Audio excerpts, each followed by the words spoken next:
Hi guys, this is Gina. Today I am here to tell you about my new favorite thing in my kitchen, and that is this ceramic butter dish. So let me tell you why I love it. I always like having softened butter on my kitchen countertop, and that is softened butter is readily available to spread on toast in the mornings or bagels or pancakes, or even for lunch or dinner if you're making cornbread or grilled cheese, any of these things where you really want to be able to softly spread your butter. I like that I can keep it in this ceramic container because I know it's kept cool. I will show you. You can see where I've already been using my stick of butter that's inside here. I will tell you it has a nice solid wood lid on top.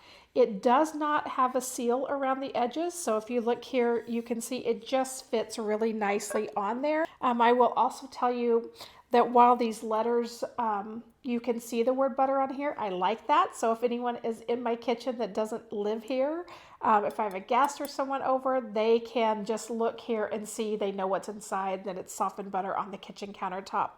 I also like that it's not spelled out in black. I just like that the letters are nicely embossed, and it really will fit into any kitchen decor.